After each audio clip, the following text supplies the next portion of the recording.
Hey everybody, I was gonna record this yesterday, but it's probably better today because the election is over and we've got the results in. Trump is going to be president in 2025, which is pretty interesting for a lot of different reasons. No matter where you sit on the political spectrum and where you sit in terms of AI, this is a big change, right? I think that AI was probably headed down the path of where Biden was headed, right? With the executive AI order, Harris was probably going to be a continuation of that. Whereas I think Trump, especially with Elon Musk and Mark Andreessen, Peter Thiel, the A16Z kind of agenda, the technocratic, techno-optimist agenda, closer to Trump, then I imagine that the GOP, the Republicans, are leaning more kind of accelerationist than kind of safety, where the Democrats were kind of leaning. So I'm curious to see, where the kind of silver lining or the bright spots are with this. Obviously Trump is a little bit more unpredictable. It's unclear if he's going to enact like Project 2025 or is going to be Elon's agenda or what is going to be the agenda for tech. But there are a few things that I think we can probably say with some degree of confidence that might happen or are likely to happen. So first of all, I think Lena Khan and her FCC agenda is probably going to slow down. She's probably going to get ousted, and they're going to install a more probably acquisition friendly or pro markets, pro economics friendly agenda.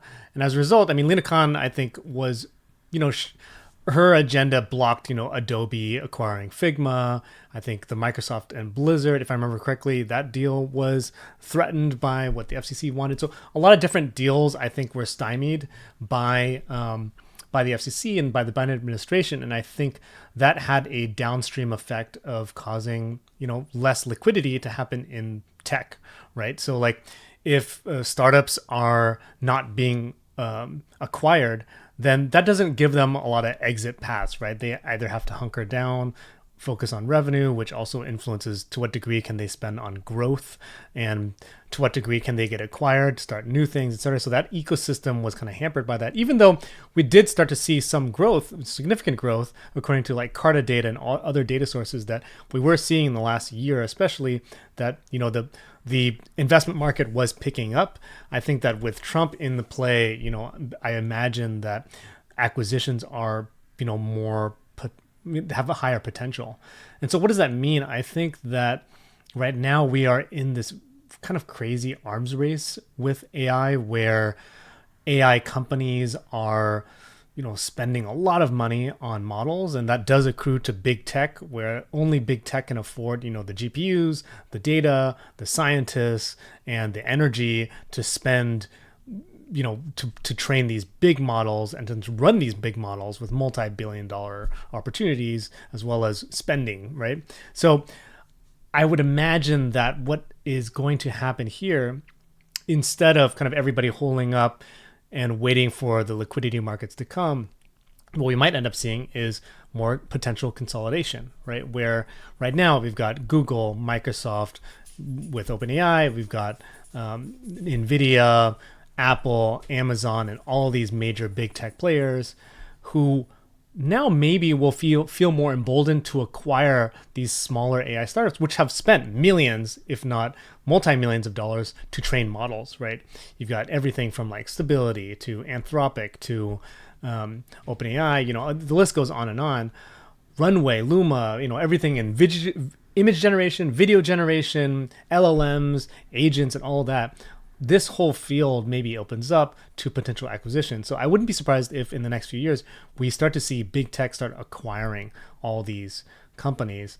And I assumed that would be slowed down by the FCC with the Harris administration, but with Trump coming in, it might be that we're going to see an acceleration there, which could be bad in some ways, in that it might stymie some, innovations that might come into the hands of consumers. But at the same time, there's always that bull case to be made for acquisitions where, let's say, a really great startup is providing some great feature for their consumer base, but they are not able to roll that out to billions of people here comes Google, comes along, acquires that startup, and now they can roll it out to billions of users. Now, of course, there's also that caveat that they might kill it in the process, but this is the game here, right? But so that's one thing, is AI consolidation, and I think that might happen sooner than we think. I think IPO markets might open up again with like a ferocious stock market boom, with this kind of like, it's more clear what is happening in the market with tax cuts. Investors are going to pour more money into the stock exchange, into maybe interest rates going down, real estate going up. So there's a lot more movement of capital. And here comes, potential IPOs, which also provides more liquidity, which has a downstream effect into things like startups and big tech, etc. So I wouldn't be surprised if that also happens. Now, of course, this is all bull case with a Trump admin. Who knows what's going to happen. And of course, a part of this kind of stock market opportunity is crypto, and Trump has come out very hard for crypto. He's said that he's going to fire Gary Gensler on the spot. So on January 5th, 6th, or what have you, we're going to see Trump fire Gary Gensler right away. And so what does that look like? It looks like probably Bitcoin hitting all-time highs, ETH hitting all-time highs. This is not financial advice, but there's a very high potential for that to happen. Now, what does that happen? What does that cause when we're looking at where does the money go from there? Does a lot of money get invested in crypto? Does it go away from AI? Who knows? If there is more consolidation in AI, maybe there's money going to there, and people are investing more and more into startups that could potentially get acquired. So these are all kind of interesting game theory questions about where all the money moves. I think with Elon in the administration, now Elon has multiple bets that are touching AI in a lot of different ways. Obviously, Elon wants to go to Mars. He wants to get the government out of his way in terms of regulating things like where can he shoot his rockets and when can he shoot his rockets into the sky. But he's also got Twitter and Grok, right? XAI coming out of that. And to what extent is that a part of his agenda? He's raised billions into Grok or XAI or X.AI. And so like, what does that look like in a scenario where Elon now has kind of carte blanche to put more money into his data centers? Maybe he gets government cuts into his data centers to train his models. He's building some of the biggest supercomputers in the world to train his AI. And so does that give Elon a big edge in AI? Does it give everybody else also an edge in AI? I think so. I think there's going to be potentially a lot of movement of money into the US to build data centers here. So that's another a factor. And of course, going to space and going to Mars. Now, I think that from my impression is that with Elon kind of, in this efficiency role, or, this kind of cutting red tape role along with the Trump agenda, I do think that we might see like rampant AI training and competition in a way that might be threatening to what we're seeing in China, right? So how does China factor? I mean, in my opinion, right now, China is leading the charge in terms of video models specifically, right? Minimax and Kling AI are arguably in the top 5. Minimax might be the top 1 player in video models, according to some creators. So what does that look like now, right? China is leading in video models, probably still behind in terms of Midjourney and Flux, in terms of image models, and in terms of LLMs, OpenAI still takes the cake with Google Gemini and Anthropic Cloud kind of a close second, third, or fourth, right? And so China isn't making a big splash in LLMs quite yet, but there's kind of a lot of ways, not a lot stopping them from doing more training, right? Aside from the chips that they've been restricted by via the Biden administration and maybe the dirtiness of their data. I think that arguably America has better, more clean data for which to train models on. But at the same time, China doesn't have the restrictions that we might have here, which we've been grappling with potential Biden administration as well as the EU AI Act, right? So what does that look like now that the Trump admin comes in and says, hey, look, we're deregulating, we're cutting red tape, maybe we're allowing AI companies to do more training with less restriction just to get ahead of, the major players in the technology space. And so I think that is kind of where all of that seems to sit for me in terms of where all of this is going to go, right? Like, how is the Trump administration going to influence AI and AI innovation?